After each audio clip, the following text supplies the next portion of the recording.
you to stay, but we will be recording the meeting. So Rachel has started the recording. I'd Hi, like to. Hi, Did Mary. you? Hi, Lily.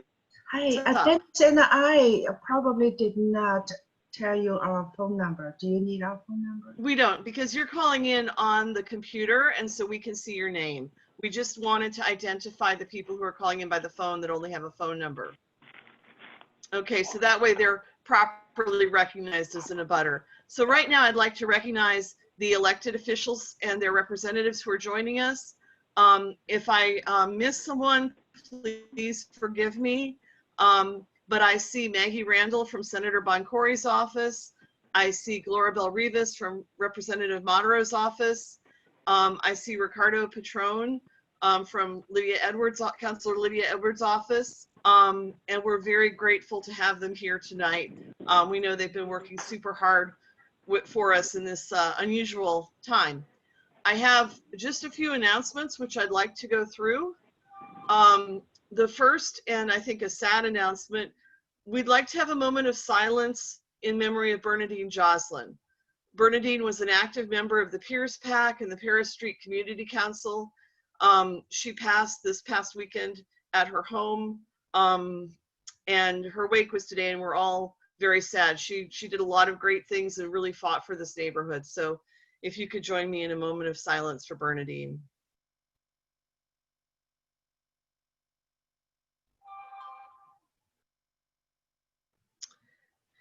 And next, I'd like to encourage everyone to please complete the census. If you received a card, if you didn't receive a card, you can go to 2020census.gov to complete it. It takes about 5 minutes. It's really easy, and it's so important. The census is the way we determine how many representatives Massachusetts gets in the U.S. House of Representatives. It's the way we determine our share of federal dollars for highways, schools, senior centers, help for veterans. It's really, really important. Unfortunately, the time frame for the census was pushed back because of COVID, and now it's shortened. So the whole census is they're trying to complete it by September 3rd. So if you haven't yet responded, please respond. The next thing I have is at our last meeting, we talked about Massport and Pierce Park Phase 2. They've signed a lease agreement allowing Crenshaw Construction to use Pierce Park Phase 2 property for parking. And this will be in the minutes, which we'll post online. If you have complaints regarding noise, dust, or any other issues with the Crenshaw parking on the Pierce Park Phase 2 property, their complaint hotline is 617-559-5099. So I'm going to repeat that number so that you can get out your pencil. 617-559-5099. And that'll be in the minutes. The next item I have is NOAA's holding an emergency preparedness climate meeting. This meeting is going to be held online. The last one is tomorrow, August 11th, from 4:30 to 6 p.m. Please contact NOAA or visit their website for more information. The next item, we've had a number of community complaints regarding parking enforcement, and we're working to have a member of the Boston Transportation Department, BTD, attend a meeting. They weren't able to attend this month, but we're going to keep trying them, and hopefully they will join us at another meeting. And then the final announcement is that the BPDA, the Boston Planning and Development Agency, will be holding a series of public meetings on the Suffolk Downs project. Those meetings are going to be held Saturday, August 15th from 10 to noon. It'll be a virtual meeting. Thursday, August 20th from 6 to 8, and again, another virtual meeting, and Tuesday, August 25th from 6 to 8. You can get more information about those meetings at the BPDA website. They will also be on the meeting notes, which we will post to our website. And I see Margaret is online. So Margaret, would you like to take it away? Sure. Thank you very much, Mary. Excellent job as usual. We do have a change to our agenda this evening. Unfortunately, Mayor Martin J. Walsh canceled. He has a wake to attend this evening. It is certainly possible, although I'm not sure about whether or not he's actually attending Bernadine's wake, but she certainly deserves it. So that is the case. So so we are going to go straight into development after we have a review of voting procedures. Just another quick reminder that this meeting is being recorded. If you do not wish to be seen on the meeting, you do not have to be. And questions will be going through the chat. You can submit questions through the chat at any time during a presentation. You do not have to wait until the end. So if you think of something, please feel free to put it in. And we will certainly have a moment where we call on people who are on the phone to ask for if they have questions as well. So with that, I'm going to ask Mary and Andrew to do a quick reminder, a quick review of our voting procedures. This is the same presentation we did last month, but as this is still new, we think it's very important that we cover it again, and again, have an opportunity for people to ask questions. And again, we do thank you for joining us this evening. The issues that are going on in our neighborhood are important, and we appreciate you being part of making sure your voice is heard and that our neighborhood is well represented in government. So Andrew, Mary? Just give me 1 second to put up the... Okay, Andrew's going to share the slides and then we'll go through this. There we go. So we're going to talk about how we're going to do online voting, which is a big change for all of us. And if you could advance the slide. So first and foremost, please be patient. We've put a lot of work into this plan so that our neighborhood can continue to have an impact on the issues that affect our community. I thank everyone who participated in the vote in July. That was our first online vote. We realize that not everyone has access to the internet at home, and we're working individually with folks who don't have internet access to allow them to attend via phone. And we've got alternative plans for how to vote. It's a big change for all of us. There's going to be hiccups. We're going to address them, but we're going to move forward, and let me go over how we're going to do online voting. So the next slide. So we're not changing our rules for voting eligibility. The things that make you eligible to vote, that made you eligible to vote in the past, those requirements are still in place. In order to vote, you must be a voting member who was in attendance at the voting meeting. So if you aren't here online with us right now, you won't be able to vote. In addition, in order to vote, you have to be a resident within the Jeffreys Point neighborhood boundaries. You can find those boundaries on our website. And you have to have attended at least 2 of the last 4 regularly scheduled monthly meetings, including tonight's meeting. So if you were at a meeting in the past 3 months, that counts. But remember, planning and zoning meetings do not count toward voting eligibility. So it has to be a monthly meeting. Mary, do you mind if I interject one thing here regarding residency? I just want to make sure that it's clear to everybody that it means that you must live here in Jeffreys Point, not just own property. Correct. So if you do not actually live in your property, you are not eligible to vote. You must be a resident, meaning you live here in Jeffreys Point. Correct. And finally, abutters, and again, who are residents who live within the radius of any matter voted on, shall be exempt from the minimum number of required meetings. So even if you've never attended a Jeffreys Point Neighborhood Association meeting, if you're a resident in a property that is within 300 feet of the property being voted on, you will be able to vote. And we use the City of Boston's abutter radius generator website, and there's a link to it in the slides, which are posted on our site. Next slide. So here's the timeline. Tonight, we have the monthly voting meeting. As we said, only residents who attend this meeting are eligible to vote. Between now and Wednesday at 7 p.m., what's going to happen is we're going to go through the list of people who are at this meeting and vet them, make sure they're residents, make sure they're eligible to vote, and we're going to build up the voting lists for each of the properties we're voting on tonight. And sometime on Wednesday before 7 p.m., we'll we use a website, eBallot, and eBallot will be sending out ballots by email, by the email that you registered with tonight, and those ballots will be received by people who are eligible to vote. Then you have from Wednesday at 7 p.m. to Friday at 7 p.m. to vote. So you've got 48 hours, and you need to follow the link in that email, go to the website and cast your vote. We aren't able to accept late votes, so you need to go to the website and cast your vote, and we will announce the vote when we post the minutes. The minutes are posted online on our website no later than 1 week after the meeting. Next slide. And so this is an example of what that email you receive will look like.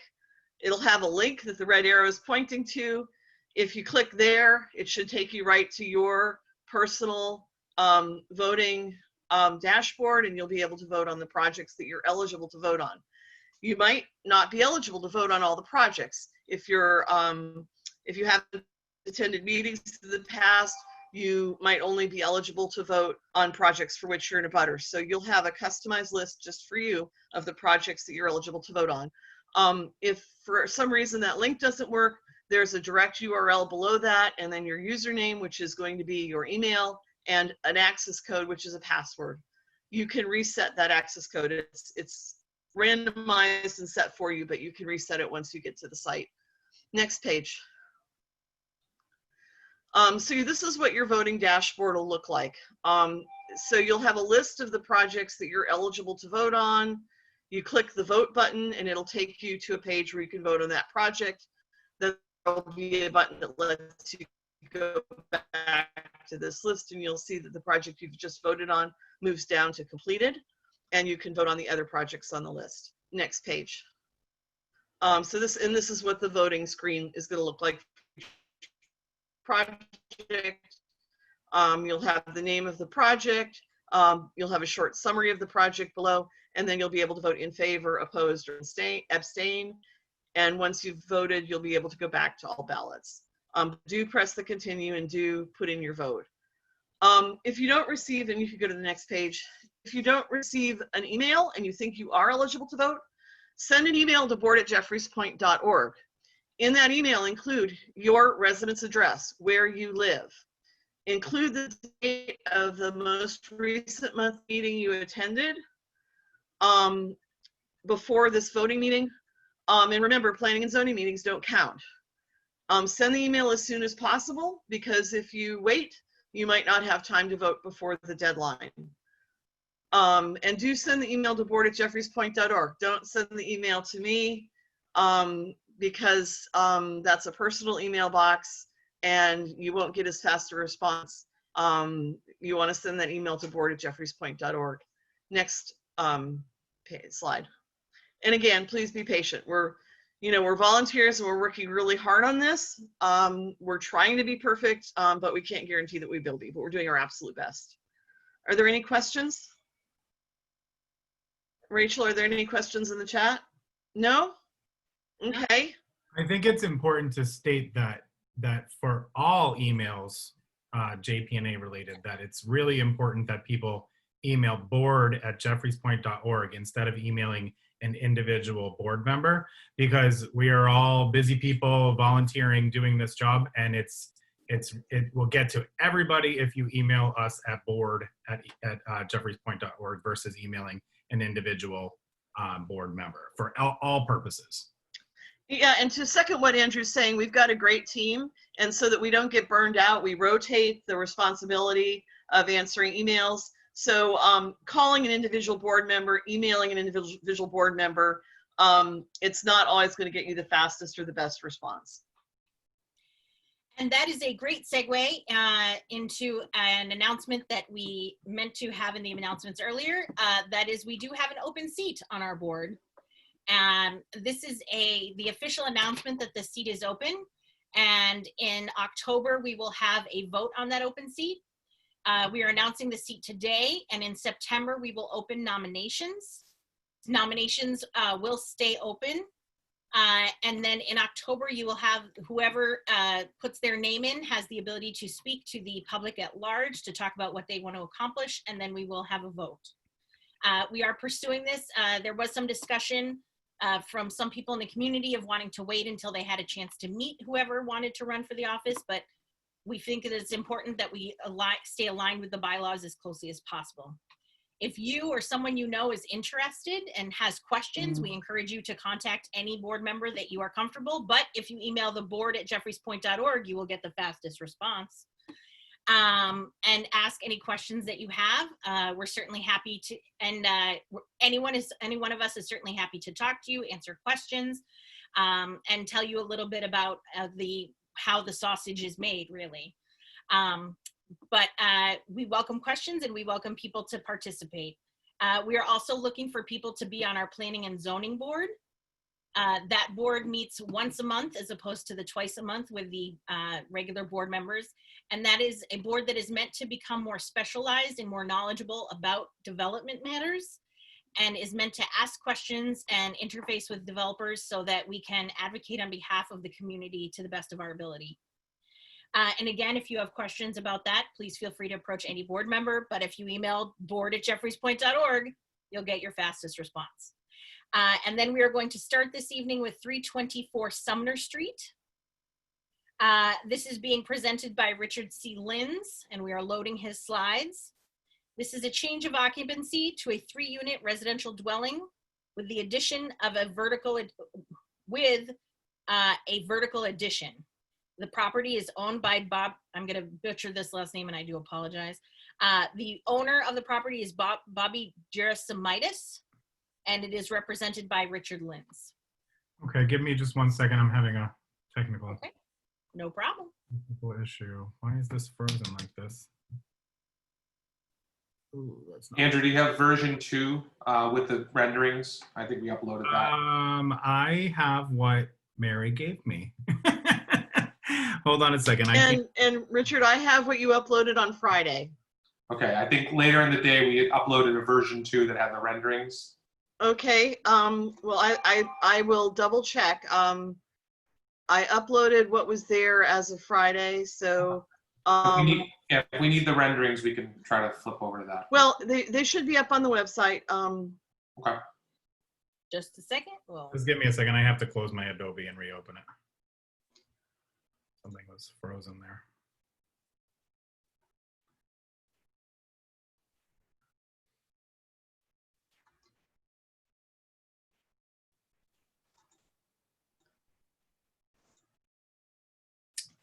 Sorry, everybody. 1 sec. Almost there.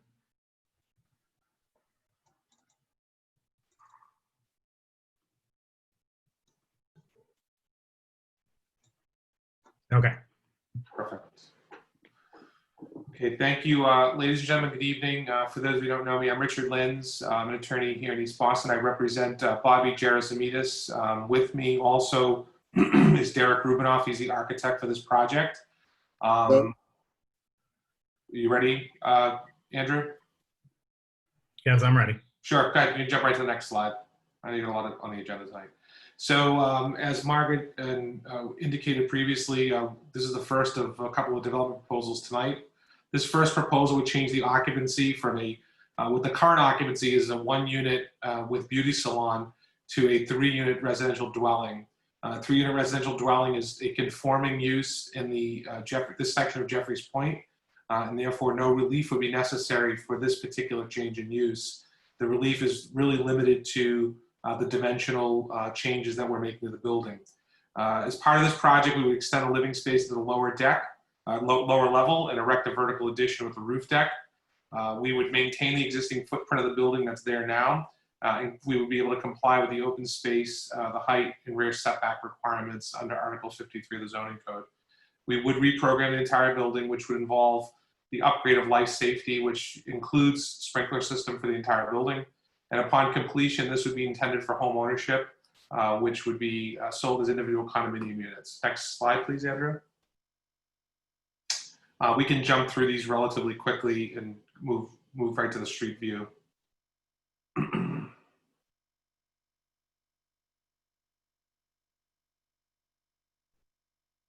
Go to the next one as well. So the building we're looking at is the building located to the left of Vine and Barley. It's a 2-story brick building. You can see the building that it's attached to, where Vine and Barley is located, is a 3-story building. We would essentially be increasing the height of our building 1 story to be in line with the building immediately to its right. So next slide. Just a different view looking back towards Orleans Street. Again, you can see the 3-story building that's immediately adjacent, and then the context of the neighborhood as it goes up Sumner Street. Next slide. And looking down towards Cottage Street, you can get a different view of our building and the building immediately next to it. Next slide. You can jump past this one. We can come back to it. There's a discussion question on it. You can go to the next slide. So what we're looking at here is the basement level. We are proposing to reprogram this. This would be part of Unit 1. So Unit 1 would actually have 2 levels. You do see 2-bedroom and 2-bath located at the lower level. You can jump up to the next slide. And we have an additional bedroom. So this would be a 3-bedroom unit, which would be part of Unit 1. And this is, again, a duplex that would enter at grade, but also have available living space at the lower level. We do show a deck off of the rear of this unit. This would be a rebuilt deck from what presently exists. You can jump to the next slide. So our second level shows a 2-bedroom, 2-bath, again, with the rear deck. And again, not changing much with respect to the actual footprint of the building. Next slide. So our third level would be the addition, and this would also be a 2-bedroom, 2-bath with a deck off the rear. This would fit within the footprint of the existing building as it presently sits, so we're not looking to expand the boundaries below it. It simply would be a vertical addition above the existing two levels. Next slide. Our proposed roof deck, as you can see here, this would have a skylight hatch that would access the roof deck. This roof deck would be exclusive to the upper unit only, and we're showing this to be consistent with the setback requirements of Article 53 with rooftop structures. You can go to the next slide. So what we're showing here is the existing elevations for the 2-story building. You can see that the grade of the property slopes off to the rear. So we do have a pretty generous walkout for the lower level, and that's one of the reasons why we're taking advantage of that lower level for additional living space. The existing decks, obviously, we replaced with the ones that we're proposing, and we'll see that in the next elevation. Next slide. Here we see the proposed elevation with the addition, and you can see the roof deck in the profile view. The skylight hatch that would access the roof deck is actually below the profile of the proposed deck. One of the things I would point out is that the building itself with the addition would be within the height limit, which is 35 feet, 3 stories in the 3F 2000 district. The deck of the roof, which is the joists here and the floor plane would actually be higher than 35 feet. And therefore, because of that, the only variance we're requesting with respect to height involves the roof deck. But I think based upon its location and how we have it set back from the front of the building, it'll have a minimal, if any, impact at all to the surrounding area. We are showing this in a schematic view, but one of the requests of the Planning and Zoning Subcommittee was to incorporate a different type of railing system. So either this will be a glass system, which will be transparent, or a vertical cable system that will horizontal cable system that will not have the same effect that you typically would see with balusters. So you can go to the next slide. Our zoning summary, again, this is already a non-conforming use with a nail salon or hair salon in 1 unit residential dwelling. We would be changing it to a conforming use. Because the 3 families allowed in the district, we do not require any relief. The minimum lot size in the district is 2,000 square feet. Typically, you're required to have 1,000 additional square feet for each proposed dwelling unit above 2. Because this property would meet the requirements for all of the setbacks as well as the open space, we are able to take advantage of what we call the 75% rule and only have to be required to have a 2,250 square foot lot in order to have a 3-family. Our lot width is more than the minimum required of 22.5 feet. We would be not changing anything with respect to the front of the property, and therefore the modal that exists today or the setback that exists today would be sufficient under the code. Our side yard, even though we're not changing any part of the footprint of the building, The side yard to the left of our building is non-conforming, and therefore we would need relief for any portion of the building that we are building as an addition. So the vertical addition that we're proposing to the third level, to the extent it is not set at least 2.5 feet from the property line, would require a variance. Our rear yard is already at 37 feet. We're not looking to make that any smaller, and therefore a 30-foot setback would be sufficient, so no relief is necessary. We do increase our floor to area ratio up to 1.88, and that involves the change of the lower level living space into habitable space, as well as the vertical addition. Because that is above the 1.0 that's allowed, a variance would be necessary for FAR. We did indicate that the 3-story, 35-foot bulk of the building would be conforming. However, with respect to the flooring of the deck, because that would be above the height limit, a variance would be necessary for the deck only. We do have enough open space at 1,165 square feet. And with respect to parking, because this property already is pre-existing and has no parking, we're only required to add parking, or under the code, provide parking for the additional unit that we're proposing. So because one space is all that's required, we're requesting a variance consistent with the city's policy on not creating off-street parking for only one vehicle. So in this particular case, we're going to request the variance consistent with city policy. You can jump to the next slide. We started this process in early March. We've moved through the community process with initial community outreach back in July. We made a presentation to the Planning and Zoning Subcommittee. The concerns or questions we heard were related specifically to the materials that we'd be using on the roof deck. We've agreed, and I don't see them in here, Mary and Andrew, but we did provide. So Richard, let me make the point that the slides were due Friday, July 31st, which was 2 weeks after the Planning and Zoning meeting. And that's so that we could post them to the community on Monday the 3rd with the agenda. I did go into the Dropbox just now. Yep. And confirm that you uploaded a revision to the slides on Wednesday, August 5th. So significantly after the due date. That's the date in Dropbox that it was uploaded. I now downloaded it, and Andrew can project it.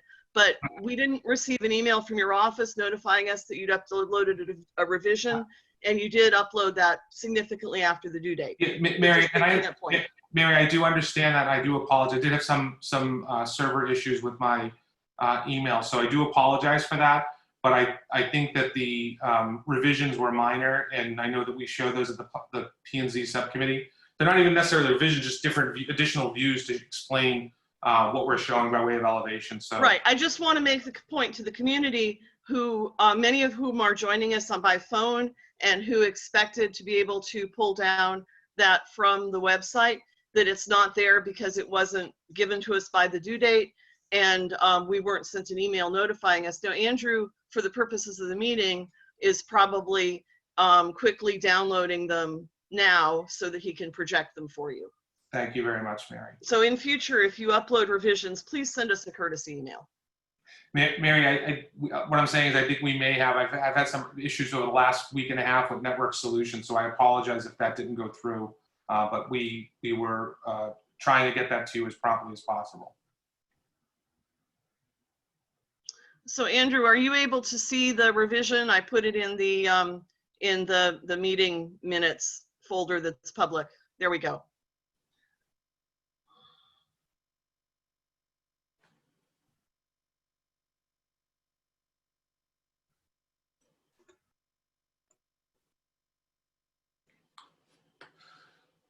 Yeah, so this is, I think this is V2 with renderings. Yep. So I think it's towards the end, Andrew, possibly just before the zoning summary slide. Are you able to see these? Because it's saying that I have sharing paused and it won't let me change anything. I don't know. Oh dear, we can see the full screen, Andrew, and we can see the front page. Andrew, I think if you click off that it pauses. So if you go to it and do full screen view, you should be able to scroll through. Yeah, I didn't unclick anything. Here we go. Thank you, Andrew. Great stuff. Where should I be here, Richard? It's beyond this. You can keep going. There we go. Back up. One more. There you go.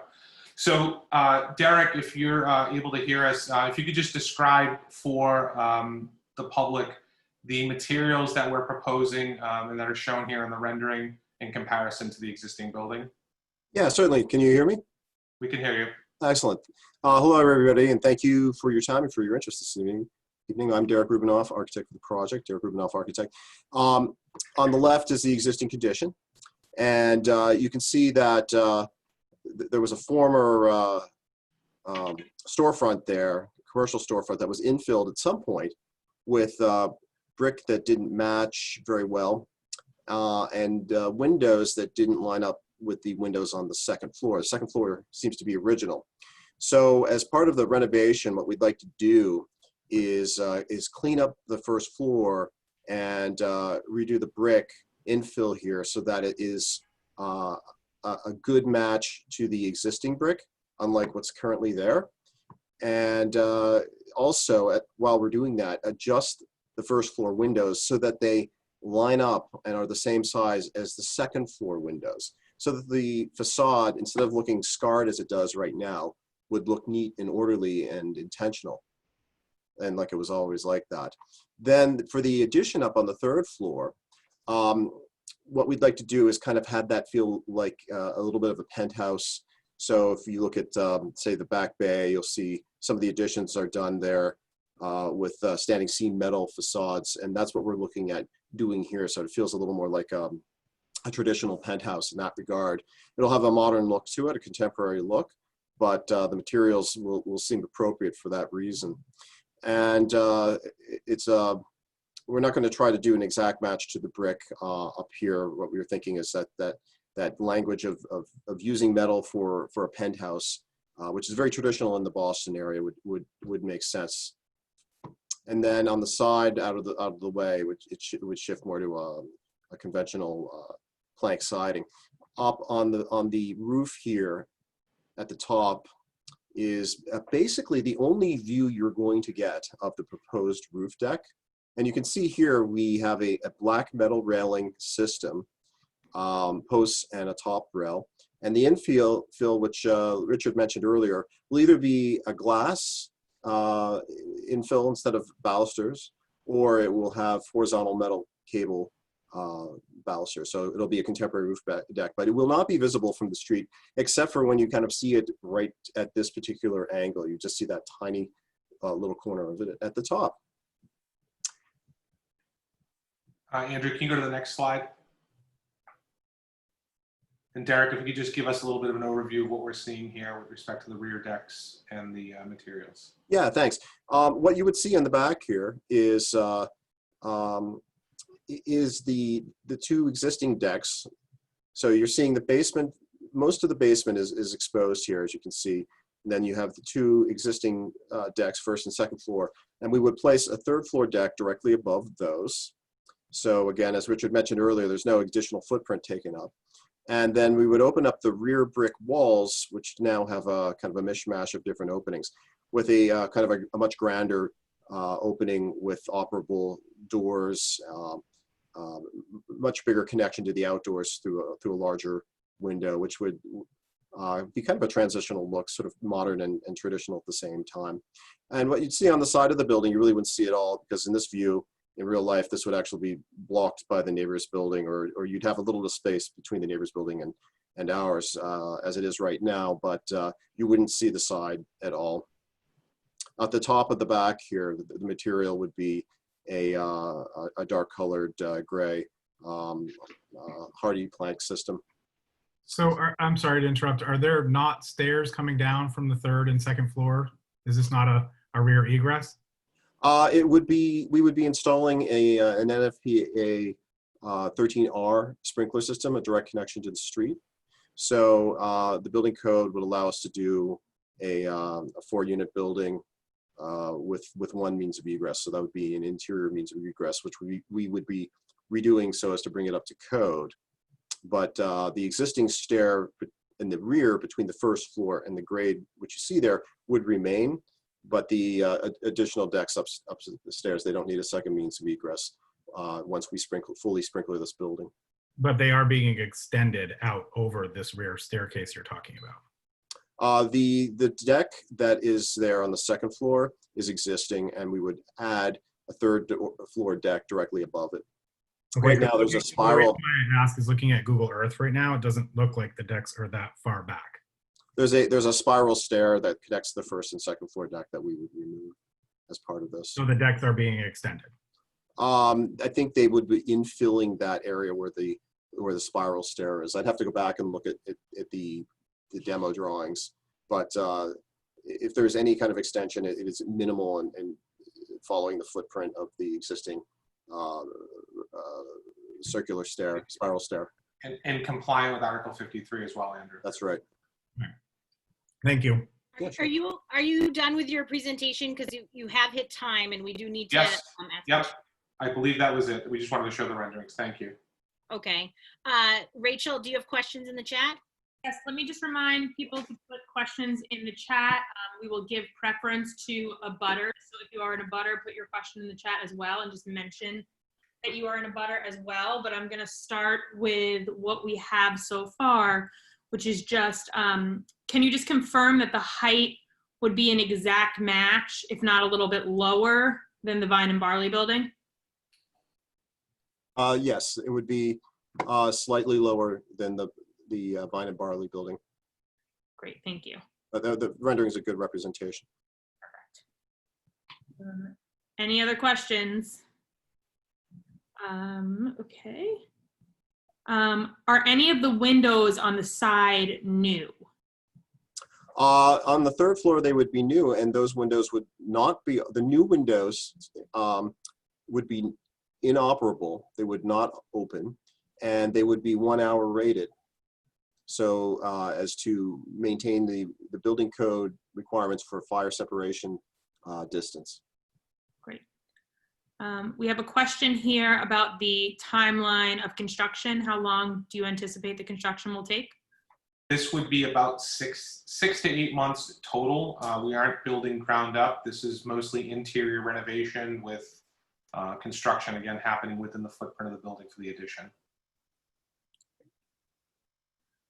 Just have a comment, a question about the top floor being black and the new window frames black.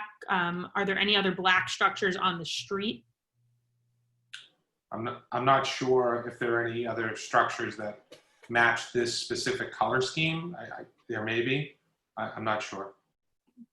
And then one resident thinks that the third floor should be brick too to match. I'll let Derek respond to that. I think typically what you have is you don't necessarily try to match exactly what's there. There's a little bit of a contrast that, preserves the old and adds some new, but I'll let Derek speak. Yeah, we were looking a little bit at 303 Sumner Street, which has black windows and some contemporary forms above a very traditional brick storefront, and we were kind of looking at that as a potential precedent in terms of how material is used. So nothing would be exactly black except for maybe the window frames. The metal siding above that would be shades of gray, so darker and lighter grays, as you see in the rendering. And the railing at the very top for the roof deck, which again you really wouldn't see from the street except for the angle that's shown in the rendering, would be black metal. So to answer the question, there are, or at least is, one precedent, handful of doors down that integrates black and grays into the facade in a similar way that we're doing now. And as Richard mentioned, we're gonna match the brick on the first floor where we're going to infill, but it's wise to try to use a different material for the third floor due to the challenge of matching bricks. So we don't want to. It's a little safer to switch materials for this. And then someone asked for clarification on parking. Did you say there was going to be one parking space, and if so, where is it located? No, the code requires only one parking space, even though we are proposing to change this to a 3-family dwelling. The reason being is that there's an existing commercial occupancy as well as an existing residential occupancy, and there is no parking. So the code only requires one parking space. However, because the city frowns upon creating off-street parking for only one space, we are going to request a variance for that. The only alternative here would be to create a garage at the lower level, which would result in a curb cut on Sumner Street, and takes, essentially takes away a public parking space in order to create one private space. The design probably wouldn't work so well. I think this is a much better arrangement for the building. And the city, again, doesn't necessarily prefer that you create one, just to create one parking space to comply with the code, eliminate a public parking space in the street. So we're going to ask for a variance for that.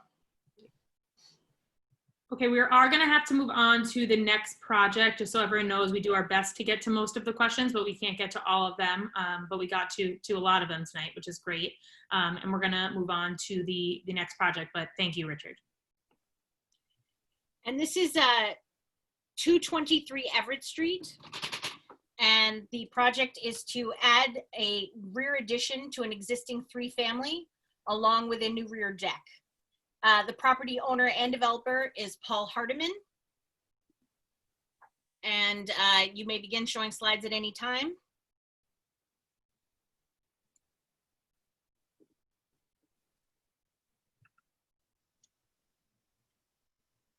Timothy Johnson, can you unmute yourself? Is that better? Yep, there you go. Yes. Thank you, Margaret. Andrew, could we start at slide number 5, please?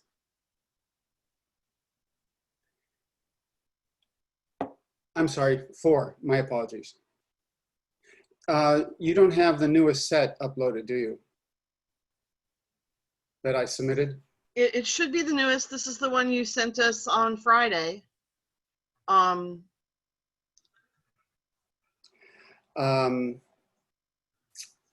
It's the numbers are out of sequence, so this is an older set. I apologize. We'll just have to go with this then. As I mentioned, my name is Tim Johnson, the project architect. My client is Paul Hardiman, and the project architect is Jim Canavan, who are present here at the meeting. As Margaret mentioned, we're proposing a rear addition to an existing 3-story, 3-family dwelling. This is a corner lot on the corner of Everett Street and Ipswich Place. If we start on the top right and go counterclockwise, site photo number 1 is a view of the building at 223. You can see the private way to the left, which is Ipswich Place. And we have, this is an attached to 3-family. 221 Everett Street is on the right of that photo, attached to our building.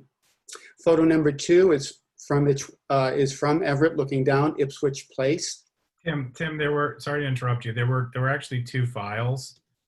So maybe it's the other file that you're looking for. So let me just pull that up real quick just to make sure. Why is this not working now?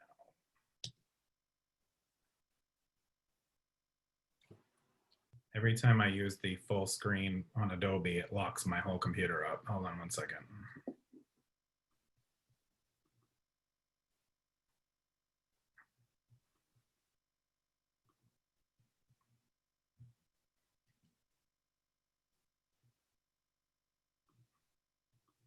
Was this what, oh, of course it's now the other direction as well. No, that's not it. Okay, so let me go back to the other one, sorry. No worries. Thank you for trying. The one we submitted by the deadline had revised 3D views of the building, so unfortunately, I won't be able to show those. I'll double check while we're online, Tim. I uploaded what was in the email that was sent Friday, but I'll look and see if there's a more recent email. All right, thank you, Mary.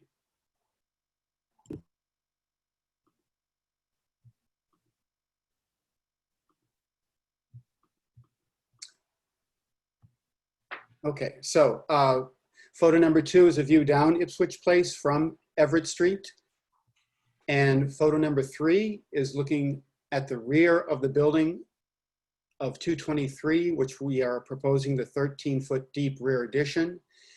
You can see the abutting building at 221 is attached, and they have a 12-foot deep stair and deck on the back of their property.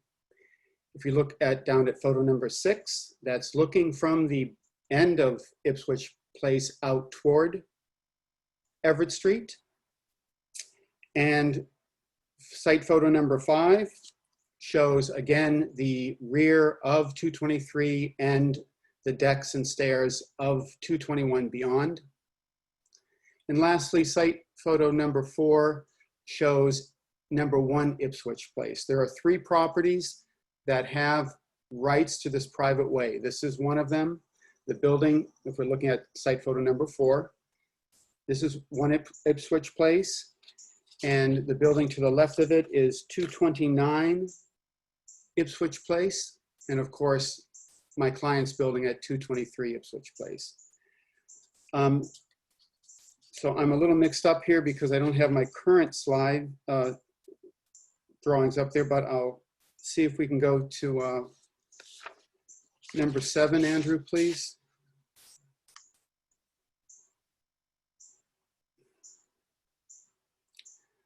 I'm 6, keep going down, please. 1 more, please. I'm on 6. To number 5, please. So this is a view of the existing 3-family building with the 13-foot rear addition to it. Okay, Timothy, I found a version that you sent on July 13th. It says R3. So Andrew, I put it in the folder that you're working from. So if you want, we can see if we can switch over to that version. Thank you very much, Mary.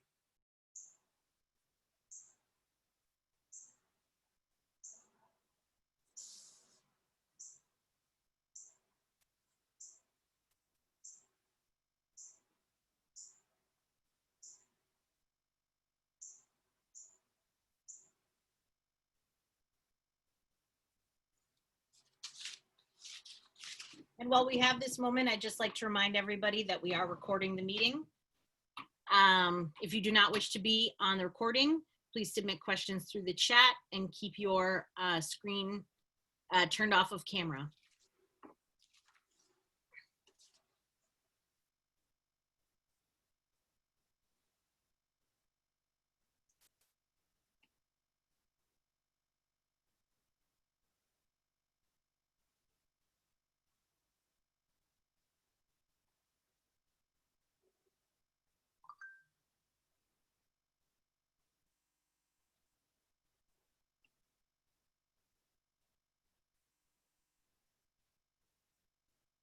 Okay, here are the new slides. Okay, thank you, Andrew. Could we go back to number 5, please? I don't understand why I keep skipping to 12. Sorry. There we go. Okay. Unfortunately, this is not the most current set. I apologize. I'll just have to work with these. Again, this is the view from Everett and Ipswich Place showing the rear addition. I'm just going to have to wing it here because these are out of sequence now. If we go down to number 4, to the 4, please, Andrew. There's multiple 4s. Okay, I'll just. 4. This is the one 4A, please. Okay. This is a view from the abutter to the rear. This is a view from 221, the abutting property, looking down at the rear yard, showing the parking area of 223.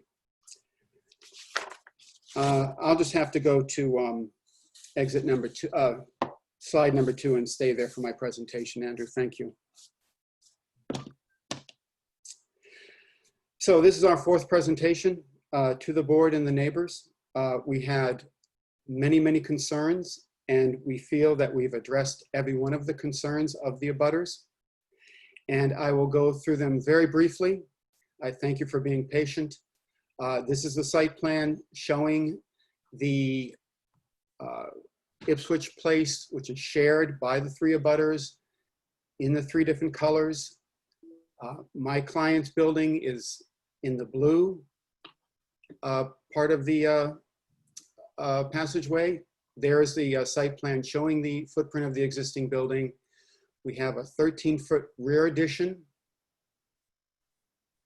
And then we also have previously approved rear parking, 3 rear parking spaces. So the abutters and neighbors' concerns we addressed briefly. There was a roof deck on the first iteration that was deleted. We had side decks that looked out over Ipswich Place. They wanted them relocated to the rear. As you can see from the site plan, the balconies are relocated to the rear of the property. We also provided a storm water management plan for the entire site, showing where the runoff from the roof, from the rear parking, and from the basement sump pump would go to a subsurface infiltration system under the parking area, which will be approved by Boston Water and Sewer. The project attorney, Jim Canavan, submitted additional clarification of private way rights for these 3 properties, 1 Ipswich Place, 229 Everett, and 223 Everett, in a letter dated July 30th, which we submitted. We submitted a private way maintenance estimate for snow removal.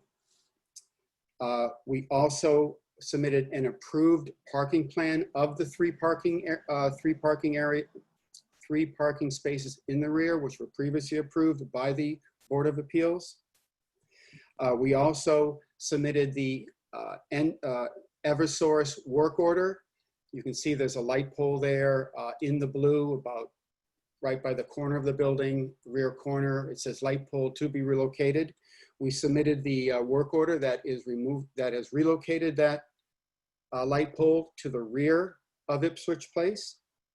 We also provided a surveyed site plan showing that the shared property line between 221, which is our direct attached abutter, and 223 goes right down the center of the party wall. There was concerns about noise and fumes from the rear parking area. You can see we added signs there. It says 5-minute maximum idle per the Mass General laws for each parking space.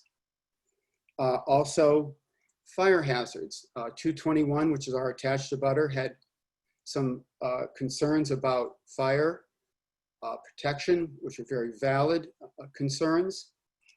We provided 3 items that we addressed. 1, this building will be sprinklered. 221 is not sprinklered. We also will provide a fire department connection for fire hoses, which will stick out at Ipswich Place for fire department use, of course. Also, a 2-hour fire rated wall is required between our abutter and 223. Our side will have the required 2 layers of 5/8" fire code sheetrock, continuous from the foundation to the underside of the roof sheathing. And lastly, and most important, again for 221 Everett, very concerned about what would happen to their property during construction. We had 2 items that we presented. 1 is that we will perform an existing condition survey on their side of the wall before construction begins. So pictures and an engineer documenting any conditions that we can always look back on and say, if the neighbor had a concern, we can look at the existing conditions report. And then lastly, any new loads that we create through the addition and renovation will not go to the shared party wall. The new loads will go down 2 new footings in the basement or a new foundation. There'll be no new loads presented to that shared party wall. And then lastly, we are here because we need zoning relief from the zoning board. As I mentioned earlier, the rear addition is within all building setbacks required by the zoning code. We are requiring relief from the East Boston iPod. Also, excessive FAR, how much living space you can have relative to your lot size. The multiplier is 1.0, we're at 1.6. And lastly, usable open space. And the main reason, of course, we have parking on our usable open space instead of a yard. And that concludes my presentation. Excellent. Andrew is going to unmute several abutters who are on the phone after we run through. Do you have any questions in the chat, Rachel? And then we'll. Oh, not at this time. I'm going to transfer to Andrew to handle the phone, and then we'll go back to the chat since I know there are a lot of direct abutters on. I don't have access to the chat. That's going to be you, Rachel. If I switch host, though, yeah, no, that's fine. But if I switch host, it might give it to you. Give me 1 second here.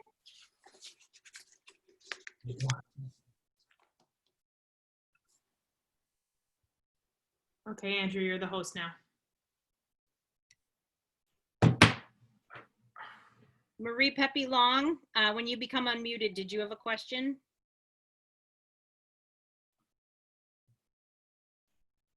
I don't have access to the chat. I'm not sure why we're switching to me. I'm confused. No, Andrew, we're trying to unmute the people on the phone. It's not letting me do that. I don't have access to the chat still, though. But you don't need the chat. I do in order to be able to unmute people. It's in the chat that it happens. Oh. Or the participants, excuse me, sorry. Yeah, yeah, you should have access to the. Still telling me that I can only unmute myself. Okay, give me 1 second.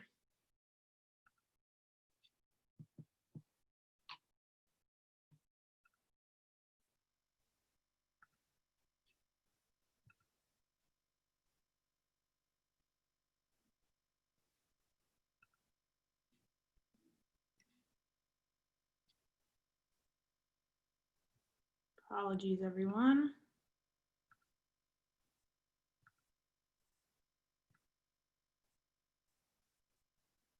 It will not let me unmute anyone on the phone. So. Are you able to unmute all, though, in the participants? I can mute all, I cannot unmute all. That's so weird. Try sending the host back to me again. For some reason, it didn't work the last time. That's why I wasn't able to see it. That is bizarre. Okay, I just made you the host. Okay, let me try again. All right, so everyone, I can only unmute all. It's not letting me unmute individual people. So we're going to call on individual people. And please ask everybody to try and keep the background noise and commentary down as much as possible, just because there's something wrong with Zoom this evening that is making it that we're not able to unmute individual people. So the person with the phone number with 0153 as the last 4 digits, do you have any comments about this particular project that you'd like to make? That would be me, Ann Belmonte. Yes. Marie is right downstairs. Can I go get her? I unmuted my own phone. I don't know if Marie is able to do that. Can I go get her and she can talk to you on my phone? Let me see. Marie is unmuted right now, so if she can, she can speak. Marie Pepe Long, do you have any comments you want to make?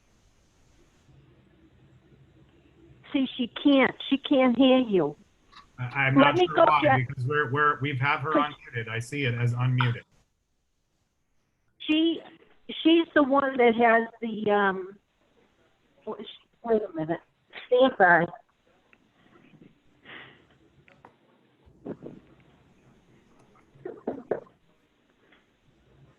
Marie, come on, Marie. It's your turn to speak. While 80 people sit here and wait. Okay, everybody, remember, you're all unmuted right now, so you can please keep your commentary down. Hello.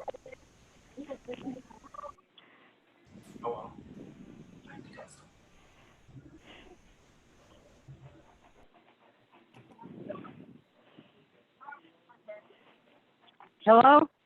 Yes. Sure. Marie, is that you? Yes. Go ahead. It is me. Okay. My question is, number one is we do have a sprinkling system. I don't know what you're talking about. Okay. We always we have it in our system. And number two is I don't know if these are condos or rentals. Building is currently not condo. Not a condo. No, they're asking about what it will be. No, Excuse me? it's a condo, which is What are we talking about? remodeling the existing units. Would the developer or the architect who was doing this presentation please respond to Marie's question? She's asking if they will be condos or rentals. This is Jim Canavan here with the owner, Paul Hardiman. Mr. Hardiman has no plans to convert it to condominiums. Okay, so the answer to the question is they will be rentals. Is that correct? Yes, yes. Okay. I plan to move in on the top floor. This is Mr. Hardiman at some stage later on. Marie, did that answer your question? Yeah, that answers the question. Any others? Yeah, he was saying 5 minutes. More than 5 minutes to warm up a car. If we were idling more than 5 minutes, I think.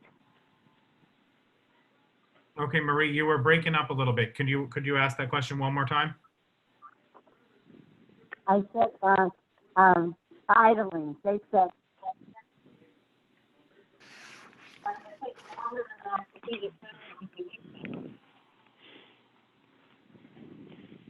Can't hear you. I said they said 5 minutes idling. So the car takes longer than 5 minutes to heat up a car.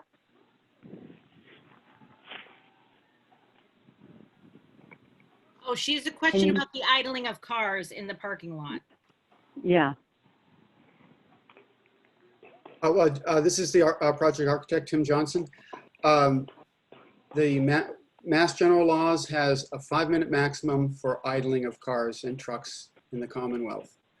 We would put those signs up in front of each parking spot, and hopefully that would alter any behavior to idle longer than 5 minutes.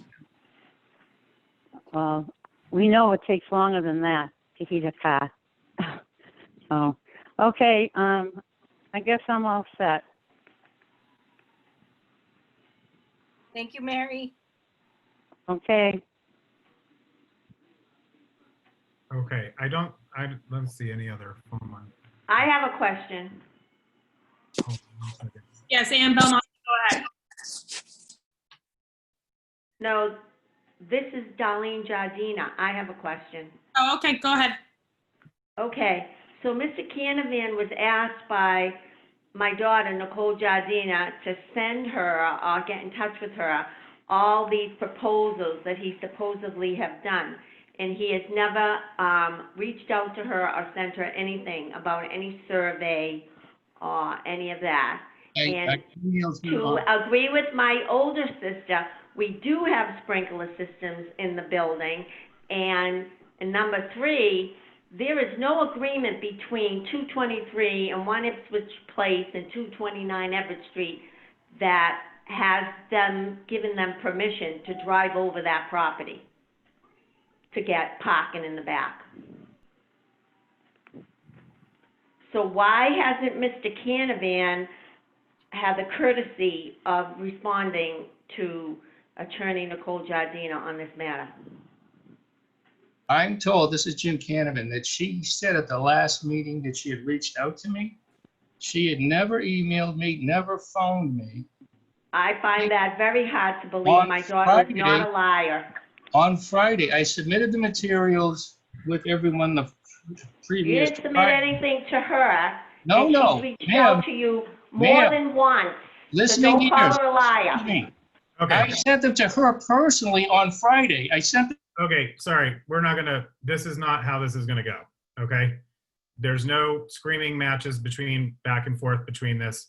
To me, this sounds like something that you need to take up specifically with this particular person. If you have questions about the project itself, we're happy to do that. This is the final voting period. We've already reviewed this multiple times at a planning and zoning meeting. So this is basically what we're doing here is reviewing what the final plan is so that the community can vote on this. If we're gonna scream back and forth, we're gonna mute everybody and that's not gonna happen. So I'll let the rest of the board members pipe in now if anybody disagrees with me on that, but that can't happen on this call.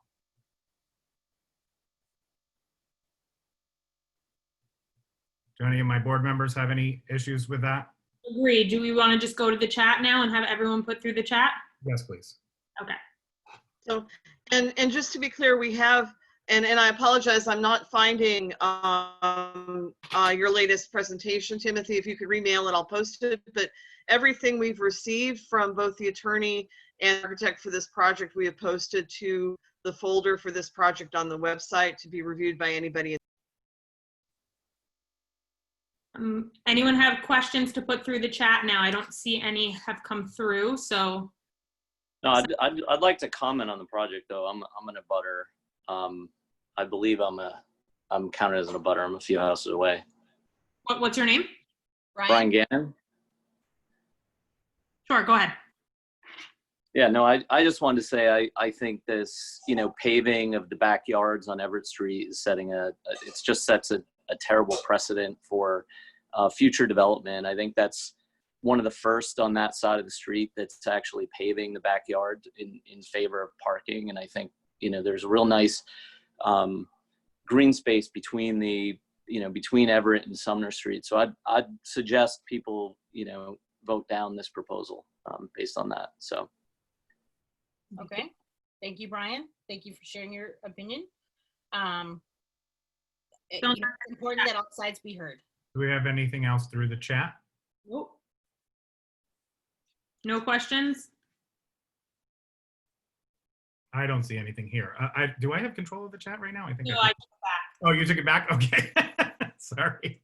Oh, no worries. I took it back, but there's nothing coming through. So. Okay. Just a reminder that this meeting is being recorded, and you will certainly be able to access the meeting as well as all of the meeting minutes later. And these minutes, along with our video, will be posted on jeffreyspoint.org, our website, where all of the presentations can be found for everyone to review. We are moving on to our last presentation of the evening, and I would remind people that it is 8:18, and we do try to stay to an 8:30 timeline. This is 16 and 18 Cottage Street. This is addition of a rear and fourth story, along with roof decks to both properties. The owner developer is Norberto Perez, and he is represented by Jeffrey Drago in this meeting.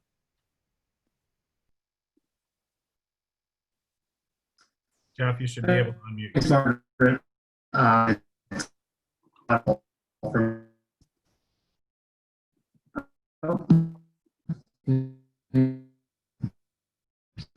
Jeff, we're having trouble hearing you. You might want to stop your video. That might help your. Yeah, you're cutting in and out very terribly.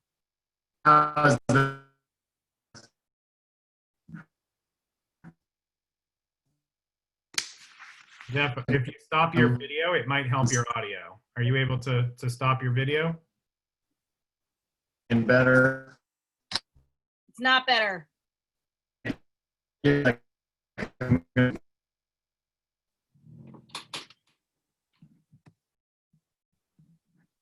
Is there someone else from your office who could step in and complete the presentation?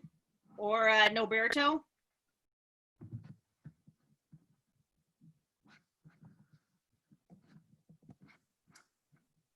Can you all hear me now?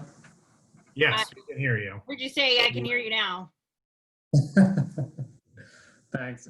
So it's Attorney John Haskell with Drago Toscana. With me tonight, I have Sergeant Norberto Perez, the homeowner and developer, and Devin Riley Marini from Chewing Company. If you'd please go to the, I believe it's the 5th slide, Andrew, we can take things off. I'm sorry, the 3rd slide. So our proposal here tonight is we are seeking to erect a 3rd-story addition in the rear of 16 Cottage Street and 4-story additions to 16 and 18 Cottage Street and renovate. If you go back 1 slide, please, Andrew, I'm sorry. Our zoning district is a 3F2000 and the combined lot size of both properties is 3,400 square feet. If you go to the zoning chart, please, Andrew, I believe it's slide 6. Trying to be mindful of time. So we are seeking a number of variances for this proposal tonight. As I'm sure a lot of you have seen the plans and the evolution of this project, To briefly discuss our zoning variances, we are seeking our first variances for floor area ratio. Those are pre-existing violations. 16 Cottage Street has an existing floor area ratio of 1.85. With this proposal, we would be increasing that to 2.27. And 18 Cottage Street has a existing FAR of 1.40, which we would be increasing to 1.69. In addition to that, we were seeking variances for height for this proposal to add that additional 4-story. And the respective heights of the buildings after the addition would be 46 feet 9 inches at 16 Cottage Street and 45 feet 10 inches at 18 Cottage Street because of that respective grade change. In addition to that, we're seeking variances under the East Boston iPod because we would be changing the roof line of the structure and adding that roof structure restriction as we are changing the roof line by adding that 4-story addition. And then finally, we were cited with the neighborhood design review overlay, which is an additional level of design review that would go into the proposal with the BPDA's design review process. And then finally, we did trigger violations for the side yard and rear yard because we are adding that 4-story and rear addition. However, we're not going beyond the existing side or rear footprint of the building, so those violations would not change. If you'd please hit the next slide, Andrew. Just an existing view of the property at 16 and 18 Cottage Street. And if you go to the next slide, you can see our one of our first iterations. We did originally a pulled back 4-story addition. However, after working with both the Jeffreys Point Neighborhood Association and our abutting neighbors on Webster Street, the next design was proposed and is our current design of the project. If you go to the next slide, please, Andrew, which would be the addition of a mansard roof. Again, this was proposed back in, I believe, February and did get some good feedback from both this group and the neighborhood. So we decided to go forward with this design proposal. If you'd please go forward, Andrew, a couple of slides to the, I'm sorry, slide 14, please. Just try to be mindful of time. You can skip over existing floor plans unless there's questions. It may be where, hold on. I don't see numbers on these slides, so you're gonna have to tell me where to stop. That's okay. If you just go forward a couple more, please. So if you'd stop here. So our previously proposed 3rd floor, as I mentioned, it did used to go out on both sides for 16 and 18 Cottage Street. However, after feedback and working with both our neighboring abutters and the group, we did eliminate that rear addition on the 3rd story for 18 Cottage Street, and we did eliminate the overall size of the rear addition for 16 Cottage Street by 4 feet. Now we only have a rear addition on the 3rd story for 16 Cottage Street, and that does go out approximately 12 feet. You go to the next slide, please. As I mentioned, this proposal would be for the existing homeowner, Roberta Perez, while also providing some additional updates to the building to increase the overall living space. Unit 3, as proposed with that additional living space in the rear via that rear addition, would have a total square footage of approximately 1126. That's 1,126 square feet. The lower level of the unit would have living space and 1 bathroom with a proposed new set of stairs to duplex that unit into the 4-story. While 18 Cottage Street would, Unit 3 would have approximately 946 total square feet via the addition of that upcoming 4-story with a second set of stairs to duplex that unit. If you go to the next slide, please. And then the following slide, I'm sorry. So as proposed right now, our 4-story addition would include the use of a mansard roof, as I mentioned, via the suggestion of the group and our neighboring abutters. We did overall reduce that addition in the rear by 10 feet. And as proposed right now, this would provide additional living space for both the lower level units that exist now. And on these units, it would be a 2-bed, 1-bath for this 4-story addition with a rear walkout deck of approximately 181 square feet for 16 Cottage Street, which is our homeowner's unit. If you go to the next slide, please. As I mentioned, just some project evolution for this proposal. As when we originally came back in, I believe it was October, to the Jeffreys Point Neighborhood Association, we did propose a full 4-story with roof decks and head houses. After that, we did pull that building back, as I mentioned, and then as we stand now, our current proposal is the 4-story addition with the mansard style roof. If you go forward, please. Devin, did you want to speak to the elevations or should I take it from here? You can take it. Yep, so just a front elevation view of the property. You can see that mansard style roof that would carry up to the full 4-story. And next slide, please. A left view of the property, you can see that proposed 3rd-story addition in the rear of 16 Cottage Street would jut out approximately 12 feet into the rear. And the next slide. And as I mentioned, the rear elevation, you can see that rear addition has been eliminated on 18 Cottage Street. If you'll go to the next slide, please. It's been eliminated entirely, that rear addition, as I mentioned, at 18 Cottage Street, and we are only carrying the 4-story addition up on that side of the building. And Devin, if you wanted to speak to the shadow study and the line of sight, I would appreciate that. Sure. Next slide, please. This is the new line of sight. Before, it had a 10-foot setback on the 4th floor of the new addition where it would be almost invisible from the sidewalk on the other side. But with the change to a mansard roof, it's right up at the front and you could probably see it from anywhere on the street. So the light of sight has changed quite a bit, but so has the overall roof design in the entire project. Next slide, please. This is the spring shadow study. I know that there was a lot of concern about the community garden that's across the street from 16 to 18 Cottage Street. And as you can see, the morning, afternoon, and in the middle of the day, and in the evening, the sun doesn't get blocked by the building for the community garden. Next slide, please.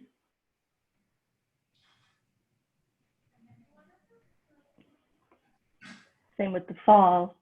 Again, no shadows cast by the addition over the community garden in the fall. Next slide, please. Or in the winter. Next slide, please. And in the summer, there's even less shadow in general. And that is it. Yep, thanks, Devin. So that's our presentation. Again, just a final rendering view of the property. We really appreciate all the feedback and we'd be happy to answer any questions at this time. Okay, any questions can come through the chat. In the meantime, while you're getting your questions in, I do have a letter to read from Ron Stoya. The proposal for variances to 16 and 18 Cottage should be rejected by the Jeffreys Point Neighbor Association. It is out of place and adds to the deterioration of the character of the neighborhood. This section of Cottage Street between Webster and Marginal is very attractive, lined with 3-story homes as it slopes down to the entrance of Pierce Park. Almost all buildings nearby are no more than 3 stories and are also at or close to the permitted height of 35 feet. This proposal aims to increase FAR and the height, respectively. The completion of this plan will make these structures too large. The project intrudes on and limits the views of other houses on Webster Street near the corner of Cottage. Approval of this proposal and others will encourage more development of vertical additions, with developers seeking to build higher to create views and have more space to rent or sell in order to make their projects more profitable.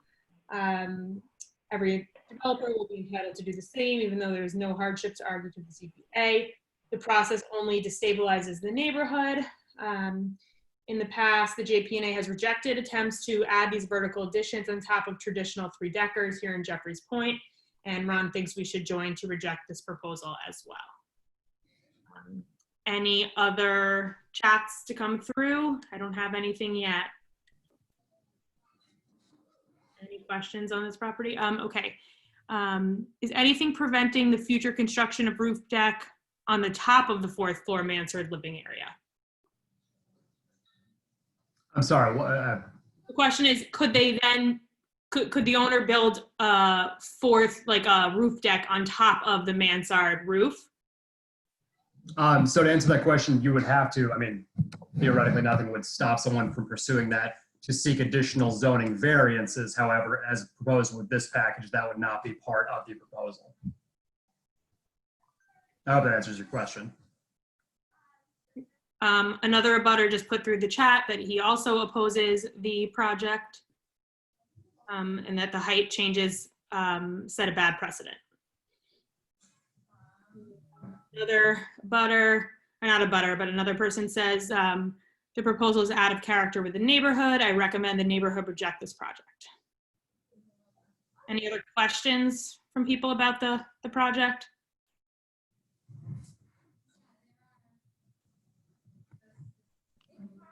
Are these going to be rentals or condos? They will remain an owner-occupied unit and then existing rentals.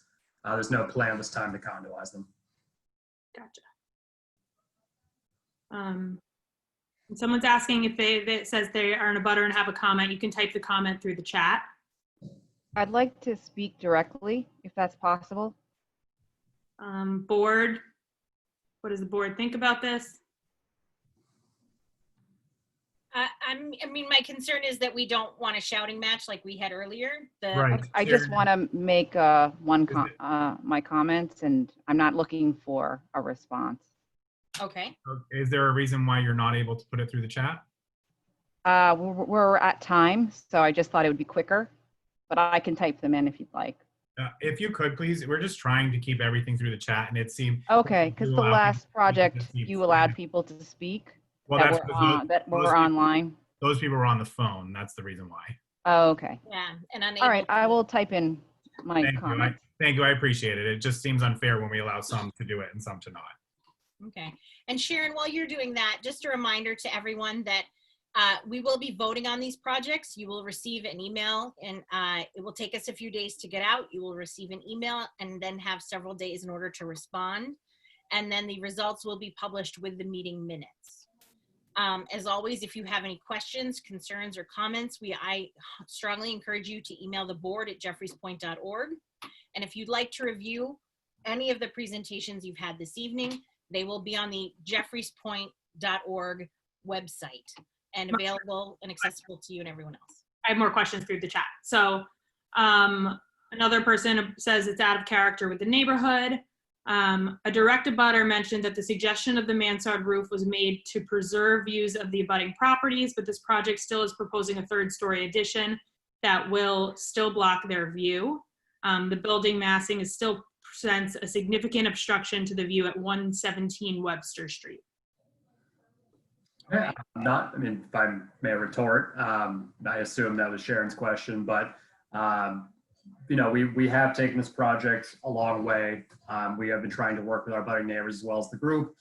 When it was made a strong suggestion to do that mansard style roof, we worked with the community to change the project significantly while also eliminating a large amount of gross square footage to the property and entirely eliminating an addition to the rear of the property at 18 Cottage Street. I know there would be some theoretical loss of line of sight. However, we believe the loss would be minimal as compared to what we were originally proposing. So we have worked with the community and the abutting residents to really minimize this as best we could.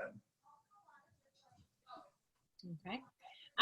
With that, we would remind everyone to keep an eye out for additional information on our Facebook page and additional announcements. We thank you all for joining us again this evening. That wasn't my comment, and I'm still typing. So sorry, Sharon, that was somebody else's comment, and I need time to type. So I have about 5 comments I'd like to make. So if you could please hang on, because we've got very short shrift here at the end. Okay. I do apologize. No, keep typing, Sharon. We apologize. We do not intend to rush you. And I apologize that you feel that you had short shrift at the end. Certainly we want to also keep in mind that you have the ability to enter questions and comments in the chat through the entire presentation process. So it's not just after the presentation is over that you can put your questions in. You can put it in through the whole time. I understand, but I would like to state my opinion in front of everybody in case they don't see my chat or my opinions after the meeting. Thank you. We will certainly make sure that they are chaired. We will not go anywhere. Several came through, so we thought that you had a chance to express yourself, but we will not end. We will not go anywhere until we've had a chance to share them. So, do we have any other announcements or any other events anybody would like to share? I'm getting more questions through the chat. If you want me to just keep going with those while Sharon's speaking. Please. So hold on, let me just read this for a second.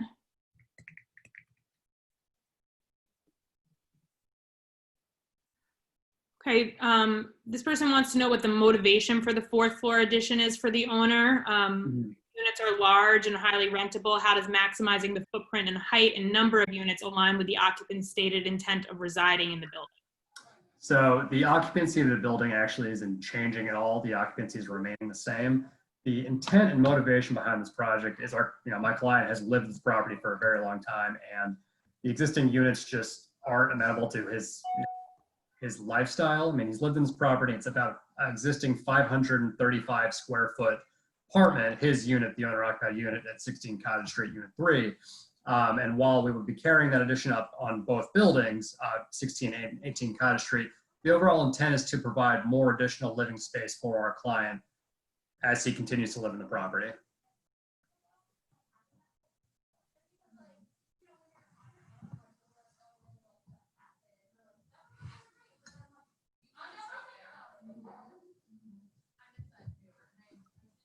And as long as, I have a question, I'm gonna put it through the chat, sorry.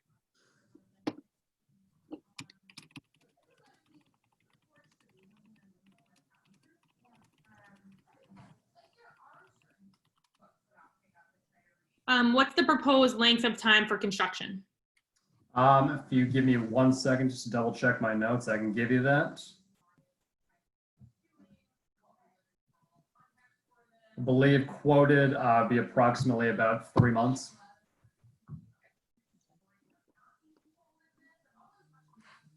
And you did, sorry.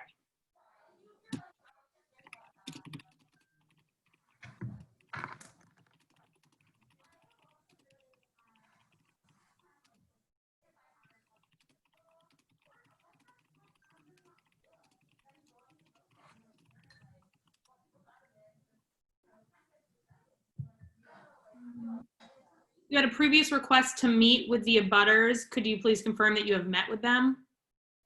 At this time, I believe we've made attempts, and again, with COVID-19 crisis, things kind of fell apart. Obviously, we are not finalized with our community process, and we still have to appeal our case to, get a hearing date from the Zoning Board of Appeals. I believe we would try to set up some sort of Zoom meeting if the abutters requested it, or if the alternative would suit, we could host another community meeting with the Mayor's Office of Neighborhood Services if that alternative would work. Okay.